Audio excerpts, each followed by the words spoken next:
Finally, the missing piece is here. A few days later, I swear I will never buy from this company ever again. Even though it seemed like a good deal, it's just not worth the wait, the hassle, and the runarounds that they were giving me. So, at the end of the day, I had to settle on these seat brackets, ones that I didn't want in the first place. And don't get me wrong, these are quality. This is a quality bracket and sliders, don't get me wrong. These are the Sparco ones, as you can see right there. It's still not the ones that I wanted to begin with. I wanted a full bride setup. Not only that, looks like, not that it matters, this one's already scratched up and I just took it out the box. Look at that. Looks like probably someone returned it. But I guess it's not going to be a big deal since no one's going to see it anyways, but this is not what I paid for, you know. The bracket, I think this is the correct side. Yeah, this is the driver side.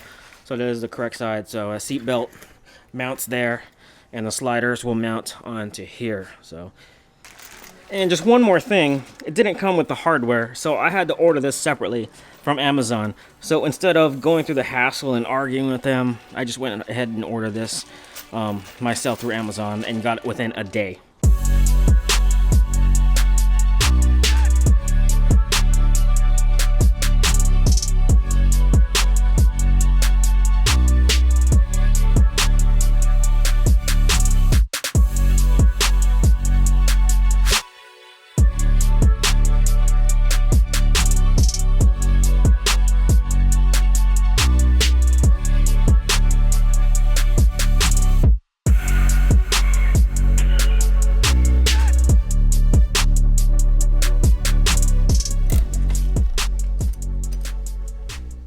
Alright, taking out the seat's real easy, just a bunch of 14mm bolts to take out, and then the seat comes out. I already undid the seat belt bracket. I think that's a 14, but in order to get this connector out, I had to undo this. I think it's what is this, an 8mm Allen, just to slide this up real quick so I can get this connector out from the seat. Now the seat belt, seat belt assembly, or the whatever you call this thing on the bobber, is now at the car, and I could bolt this onto the new seat bracket. So after a couple of pain in the butt trial and errors, the seat is now attached to the brackets, which is kind of why I recommend the authentic bride sliders, because you know it's going to fit. This one you have to finagle it around and, you know, get the width and all that stuff right before you can install the seat. It's kind of a pain.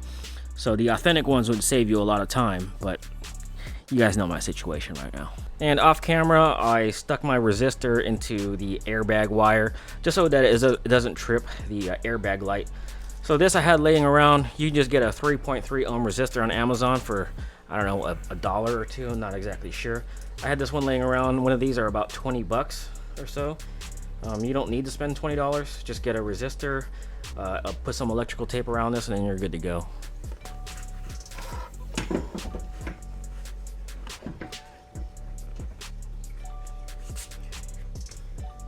Looks like it's gonna fit. All right, initial test fit is okay. Now, one thing I realized that the aftermarket seat does sit a lot lower than the OEM seat, so it's gonna have to come up a notch or two. And one thing that I also noticed as far as the way I have the brackets bolted in is that it's too far back, so I have to adjust it forward a little bit. Seats are gonna have to come off the bracket and slider, and I'm gonna have to adjust it forward. All right, so I have it set up. The front is all the way up, and the back, I have it leaning back just a little bit. That still might be too low, but I don't know, we'll see. Okay, so we got a little issue. Okay, so I'm gonna have to take the seat out again. Height-wise, it's just fine, but let me just show you. Getting in and out of this seat is going to be a pain. Like I said, height-wise, it is fine.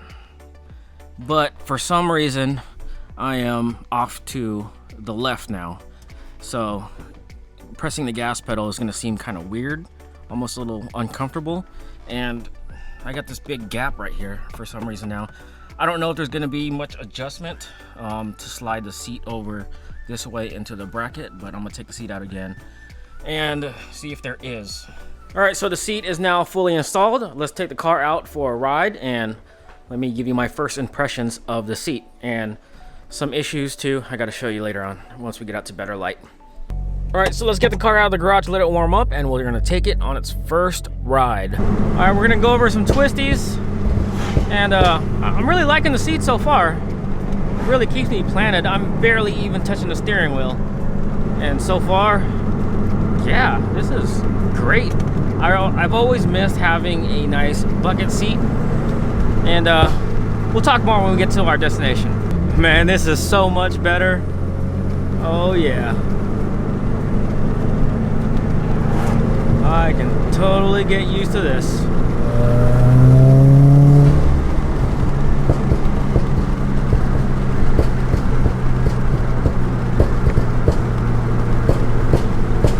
All right, so we made it to the spot. We'll get out the car and let's have a little talk. All right, guys, first drive with the bucket seat. Totally amazed. Absolutely love it. Like I said earlier before, if you can afford a reclinable seat or over a bucket seat, totally recommend a reclinable seat. Oh, the waves are coming in for some reason. But one thing that you will notice when you first get your seat, if you've never owned aftermarket seats before, yes, it's going to take some adjustment and getting used to. That is a fact. Just keep driving your car. You'll get used to it eventually. Here's my settings. I have both of them all the way in the up position. Now, I had it here at the bottom position, but it's just too low. So if I go to the track or autocross, I'm going to need to put it in this bottom position so that the seat is going to lean back a little bit just to compensate for my thick helmet. Otherwise, my head's going to be leaned forward a little bit, totally uncomfortable. I wish there was a adjustment in between the top and bottom. That would be absolutely perfect, but I'm going to have to figure that one out later on. But the seat is absolutely phenomenal. It's supportive. Just my first drive. I am amazed. I love how the seat makes you feel more connected to the car. And no longer gripping the steering wheel for dear life when I'm going around tight corners. That was the one thing that I absolutely hated with the stock seats when I was at the autocross. Kind of deterred me from doing more autocrosses was the stock seats. So now I have a fixed bucket seat, hopefully more events in the near future. And if you're interested in aftermarket seats, I highly suggest you try it out first. If you have a local shop that has seats on their showroom floor, go ahead and try out different ones. The most popular brands may not even fit you. So, or if you know somebody that has an aftermarket seat and it fits you well, go ahead and pull the trigger. Make sure you get the right size and the right seat brackets according to your application. And by the time you're watching this, I'm probably in California or on my way back from Northern and Southern California. And yeah, you know, even though we do have nice weather here in the summertime, you know, it's always nice to go home and visit family and get some good old authentic tacos because they don't really have much of that here. And also one thing to note, yes, this is an FIA certified seat. There's a sticker right there. And yes, the seat is authentic. Time to go home and pack for California. See you guys. Talk to you guys later.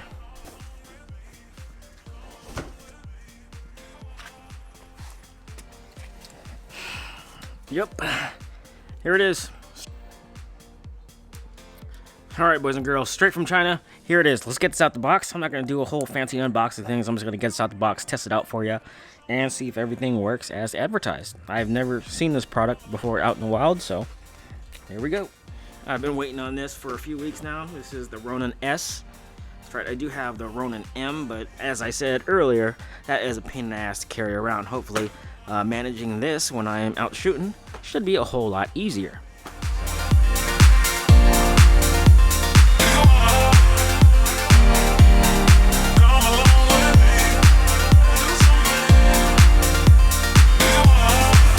Alright, so here we are at the park. First test shots, and I'm being serious, the first test shots with the DJI Ronin S.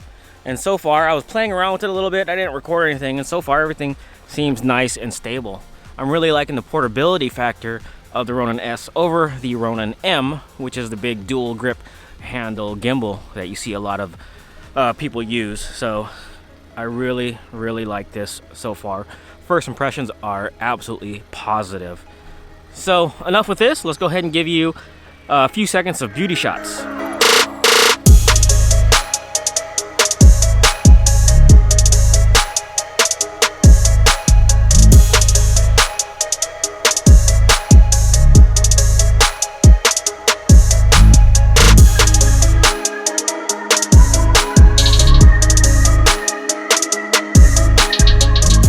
running test.